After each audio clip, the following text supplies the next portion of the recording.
Hello and welcome. तो आज हम लोग इस वीडियो में देखने वाले हैं क्लास 9th का सोशल साइंस का चैप्टर नंबर 9। ठीक है। तो जैसा कि हमने इसके लास्ट वाले वीडियो में डिस्कस कर लिया था कि ब्रिटेन में जो है किस तरीके से मशीन वगैरह बनती थी, मशीन को बनाने के लिए किस तरीके से अच्छे क्वालिटी की स्टील चाहिए होता था। लेकिन इनिशियली ब्रिटेन में जो है अच्छे क्वालिटी का स्टील नहीं मिल रहा था, क्योंकि स्टील को मेल्ट करने के लिए जो टेम्परेचर चाहिए था वो किसी भी तरीके से नहीं मिल पा रहा था। लेकिन जब ब्लास्ट फर्नेस बना अब्राहम डर्बी के थ्रू, तो उन्होंने जब ये बना दिया ब्लास्ट फर्नेस को, तो उसके थ्रू अब अच्छे क्वालिटी का स्टील जो है बनना चालू हो गया था। और उसके कारण से अच्छे और ड्यूरेबल जो है मशीन भी जो है बनने चालू हो गए थे। तो ब्रिटेन में जो इंडस्ट्रियल डेवलपमेंट के क्या क्या रीजंस थे वो हमने देख लिए थे। तो आज का जो हमारा टॉपिक है वो ये है कि इंडस्ट्रियल रिवॉल्यूशन में कौन कौन से ऐसे दो टॉपिक्स हैं जो कि की रोल प्ले किए थे। तो उसमें से पहला है the source of energy. In 17th century human और animal power was used to run the machine. देखो, 17th सेंचुरी में क्या होता था कि मशीन तो बन गई थी ब्रिटेन में, लेकिन मशीन को रन करने के लिए या तो ह्यूमन बींग्स का हेल्प लिया जाता था या एनिमल वगैरह का हेल्प लिया जाता था। जैसे एनिमल में जो ज्यादा ताकतवर होते थे, जैसे हॉर्स हो गया या एलिफेंट हो गया, इस तरीके के एनिमल्स का जो है क्या किया जाता था, यूज किया जाता था, ताकि मशीन को क्या किया जा सके, रन किया जा सके। The energy of rapidly flowing water in the river was also converted by the water wheels. इसके अलावा थोड़ा सा जब डेवलपमेंट हुआ, तो जो पानी गिरता है ऊपर, हाइट से ऊपर से नीचे पानी फ्लो होता है ना, तो बीच में इन्होंने व्हील्स को रखना चालू कर दिया, जिसके कारण से व्हील्स पर पानी गिरेगा तो व्हील्स भी रोटेट होगा। तो इसके थ्रू भी क्या किया जाने लगा, मशीन को जो है रन किया जाने लगा। But these sources of energy were not sufficient to run heavy machines throughout the year. लेकिन मशीन को रन करने के लिए जो भी मेथड्स यूज किए जा रहे थे, चाहे वो मैन हो, चाहे एनिमल्स हो, चाहे वाटर के थ्रू व्हील्स को रन करना हो, ये सफिशिएंट नहीं था। क्योंकि ह्यूमन बीइंग से अगर मशीन को आप रन करने के लिए काम करवाओगे, तो ह्यूमन बीइंग एक टाइम के बाद, 1 घंटे बाद, 2 घंटे बाद या 4 घंटे बाद थक जाएगा। उसी तरीके से जो ह्यूमन बींग्स के अलावा जो एनिमल यूज हो रहे थे मशीन को रन करने के लिए, तो एनिमल्स भी क्या होंगे, कुछ देर तक काम करेंगे, हो सकता है ह्यूमन बींग से थोड़ा सा ज्यादा करें, लेकिन वो भी कुछ देर बाद थक जाएंगे। बचा जो हम लोग रिवर्स के थ्रू व्हील को रन कराते थे, तो रिवर्स में जो है साल भर वाटर फ्लो होगा ऐसा कोई जरूरी तो नहीं है। गर्मी के दिनों में जो है क्या होता था, रिवर्स जो है सूख जाते हैं। तो ये जो टेक्निक जो यूज की जा रही थी मशीन को रन करने के लिए, ये साल भर जो है नहीं हो सकता था। The use of steam power was revolutionary development. People did not know about steam power, but it was James Watt who invented a steam engine that could be used as a prime mover to run the machine in a factory. देखो, जब ये problem आने लगी कि अब हम लोग कौन से टेक्नोलॉजी का इन्वेंट करें या ऐसा कौन सा मेथड लगाएं जिससे हम लोग मशीन को जो है साल भर रन करा सके, तो इसमें बहुत सारे रिसर्च हुए। और इसी रिसर्च में एक नाम आता है जेम्स वॉट का। ठीक है। जेम्स वॉट ने क्या किया, सबसे पहले जो है उन्होंने एक स्टीम इंजन डिजाइन किया या स्टीम इंजन बनाया, जिसके थ्रू, जिसमें हम लोग पानी को अगर डालते हैं और पानी को जब गर्म करते हैं, तो पानी क्या होगा वेपर बनेगा। आप लोगों ने देखा होगा कि जब पानी को 100 डिग्री सेल्सियस से ज्यादा गर्म कर देते हैं, तो वो वेपर बनने लगता है। तो सेम कंसेप्ट वहां भी जेम्स वाट ने लगाया, एक इंजन बनाया, उस इंजन में जो है उन्होंने वाटर को डाला या कोई दूसरे फ्यूल को डाला, और उसके कारण से उन्होंने क्या किया, वहां से जो है उसको स्टीम में कन्वर्ट किया। स्टीम में जब कन्वर्ट हुआ, तो ये स्टीम जो होता है आज भी यूज होता है इलेक्ट्रिसिटी के प्रोडक्शन में। तो ये स्टीम को जो है क्या किया जाता है, काफी स्पीड से जो है क्या किया जाता है, व्हील के पास जो है छोड़ा जाता है, जिसके कारण से अब मशीन को रन कर पाना क्या हो गया, पॉसिबल हो गया। अब ये जो स्टीम इंजन है, इसको तो रॉ चीज क्या चाहिए, रॉ मटेरियल क्या चाहिए, वाटर चाहिए। ये तो साल भर अवेलेबल है, इससे ना तो सर्दी की प्रॉब्लम होगी, ना गर्मी में प्रॉब्लम होगी, ना ये कभी थकेगा। तो मशीन को रन करने का जो सबसे बड़ा मेजर प्रॉब्लम जो आ रहा था, अब वो धीरे धीरे क्या होने लगा, सॉल्व होने लगा जेम्स वाट के कारण। By the end of 18th century, Watt's steam engine replaced human and animal power in the energy of flowing water.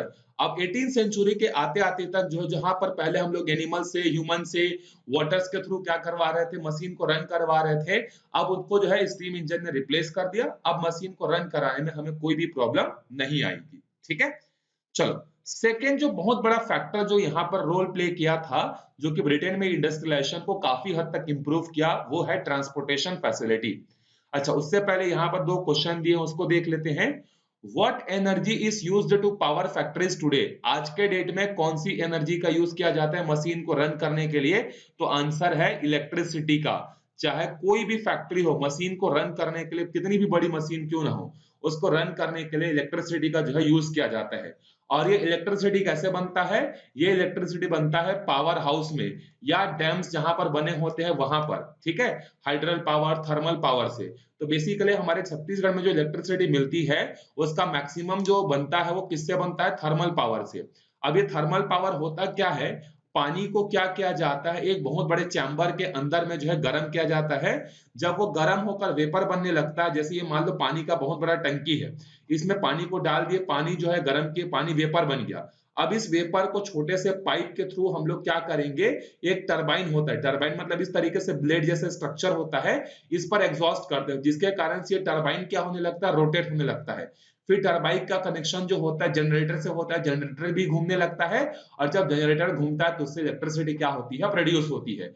ये छोटा नहीं होता है, काफी बड़े बड़े इसके स्ट्रक्चर होते हैं। तो थर्मल पावर प्लांट से जो है इलेक्ट्रिसिटी क्या की जाती है? प्रोड्यूस जो है की जाती है। दूसरा क्वेश्चन है, why is industrialization not possible with the animal power और the energy of flowing water? मैंने आपको रीजन इसका पहले बता दिया कि एनिमल जो होते हैं एक लिमिटेड टाइम तक ही क्या कर सकते हैं? वर्क कर सकते हैं। इससे ज्यादा टाइम होने पर वो क्या हो जाएंगे? टायर्ड हो जाएंगे, थक जाएंगे, मशीन को रन नहीं कर पाएंगे। उसी तरीके से अगर वाटर की बात करें, जो वाटर जो होता है वो साल भर फ्लो होता नहीं है, और उतनी जितना हमें मशीन को रन कराने के लिए वाटर की स्पीड चाहिए उतना जरूरी नहीं है कि हमेशा अवेलेबल हो। इस कारण से हमें अल्टरनेटिव की तरफ जो है जाना पड़ा, और वो अल्टरनेटिव क्या है? जेम्स वाट के थ्रू बनाया गया steam engine. Industrialization and the expansion of trade required different modes of transport to carry the large quantities of goods produced from one place to another. अब देखो, फैक्ट्री को अगर run करना है तो फैक्ट्री को रन करने के लिए बहुत सारा रॉ मटेरियल चाहिए।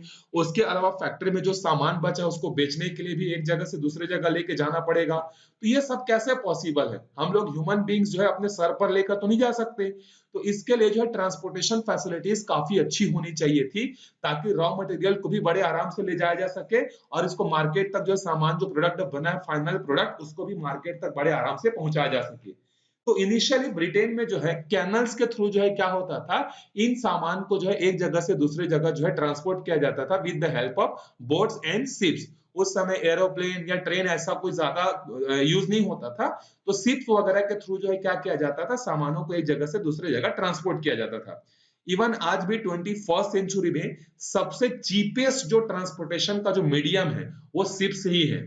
मतलब आपको बहुत ज्यादा सामान एक जगह से दूसरी जगह पहुंचाना है सस्ते दामों पर, तो वो शिप्स के थ्रू ही जो है हो सकता है। बाकी बाकी के थ्रू भी हो सकता है, लेकिन सस्ता कौन सा है? शिप जो है सस्ते होते हैं। The next development was laying railway track on which carriage could carry goods. इसके अलावा दूसरा जो उस समय ज्यादा तो फेमस नहीं हुआ था, लेकिन दूसरा जो एक ट्रांसपोर्टेशन का मीडियम था वो रेलवे ट्रैक था। रेलवे ट्रैक में जो है क्या किया जाता था, मतलब एक तरीके से समझ लो कि एक डब्बा, मतलब एक कैरी होता था, कैरिज होता था। इस डब्बे में सामान को भर दिया जाता था, और इसको ट्रैक, इस तरीके से दो ट्रैक बने होते थे, ट्रैक में जो है इस डब्बे को डाल दिया जाता था, और एक हॉर्स के थ्रू, दो तीन हॉर्स के थ्रू जो है इसको क्या किया जाता था? खींचा जाता था।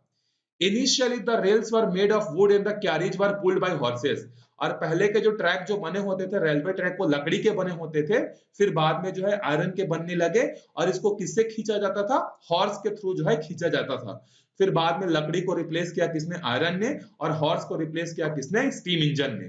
तो अब यहाँ पर धीरे धीरे देख सकते हो आप किस तरीके से डेवलपमेंट जो है होता जा रहा है।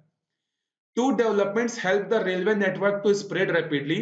The first was the use of steam engine locomotive instead of horses. अब रेलवे भी डेवलपमेंट क्यों हुआ? क्योंकि रेलवे जो है काफी अच्छा मीडियम था। रेलवे में इंप्रूवमेंट कैसे हुआ? जब हम लोग हॉर्सेस के थ्रू पहले क्या करते थे, कैरिज को जो है खींच के ले जाते थे। अब हॉर्स को किसने रिप्लेस कर दिया? स्टीम लोकोमोटिव इंजन ने। अब इंजन के थ्रू जो है क्या होता था, वो जो कैरिज जो होते थे उसको खींचा जाता था। George Stephens build the first steam locomotive in 1814। James Watt ने स्टीम इंजन बनाया था, लेकिन स्टीम लोकोमोटिव जो कि कैरिज को क्या कर सके, एक जगह से दूसरे जगह शिफ्ट कर सके, इसको बनाने का काम किसने किया था? जॉर्ज स्टीफन ने जो है किया था 1814 में। पहला तो ये हो गया रेलवे का ट्रैक। दूसरा, second was the use of iron rails to replace the wooden rails. पहले आपने पढ़ा अभी थोड़ी देर पहले ही कि ट्रैक जो बने होते थे वुडन के होते थे और उसको खींचने के लिए हॉर्सेस का यूज किया जाता था। तो हॉर्सेस को हमने किससे रिप्लेस कर दिया? स्टीम लोकोमोटिव इंजन के थ्रू। और जो वुडन ट्रैक जो होते थे उसको हमने किससे रिप्लेस कर दिया? आयरन से जो है रिप्लेस कर दिया। अब इसके कारण से ट्रांसपोर्टेशन काफी स्मूथ और फास्ट हो गया। Rail transport now become available through out the year. और ये जो रेलवे है ये पूरे साल भर जो है अवेलेबल है। हॉर्सेस की नीड नहीं थी, आप कभी भी चाहे तो उसको क्या कर सकते हो, एक जगह से दूसरे जगह ट्रांसपोर्टेशन के लिए यूज कर सकते हो। It was also cheap and fast and could carry both goods and the passenger. और ट्रेन की सबसे बड़ी स्पेशलिटी क्या थी कि ये जो है क्या होता था, काफी ज्यादा सस्ता होता था बाकी उस समय के ट्रांसपोर्ट के मीडियम्स के थ्रू। और एक और स्पेशलिटी क्या थी कि एक ही रेलवे के थ्रू हम सामान को भी ले जा सकते हैं और एक ही रेलवे में जो है पैसेंजर भी एक जगह से दूसरी जगह बड़े इजिली जो है क्या हो सकते हैं, जा सकते हैं। This help the users in the second phase of the industrial revolution. और इंडस्ट्रियल रिवोल्यूशन में जो है इस रेलवे और स्टीम इंजन ने जो है क्या किया, बहुत बड़ा जो है बूस्टअप जो है लाकर जो है दिया। The number of factories multiplied with the use of steam engine। अब जैसे स्टीम इंजन बना, पहले जो फैक्ट्रीज तो बनते थे वो थोड़े लिमिटेड अमाउंट पे बनते थे, लेकिन जैसे स्टीम इंजन बना मशीन को रन करना आसान हो गया। मशीन को रन करना आसान हो गया तो पैसा कम लगेगा, पैसा कम लगेगा तो लोग भी क्या होंगे, बहुत ज्यादा इन्वॉल्व होंगे। तो अब फैक्ट्रीज भी जो है क्या होने लगी, बहुत ज्यादा जो है ओपन होने लगी। By the beginning of the 19th century, factories become a part of England's landscape। 19th century के जो है स्टार्टिंग तक जो है क्या था, जो फैक्ट्रीज जो होती थी वो ब्रिटेन का लैंडमार्क बन चुकी थी, वो उनका एक बहुत बड़ा पार्ट बन चुकी थी। The huge factories and the power of the new technology were truly inspiring।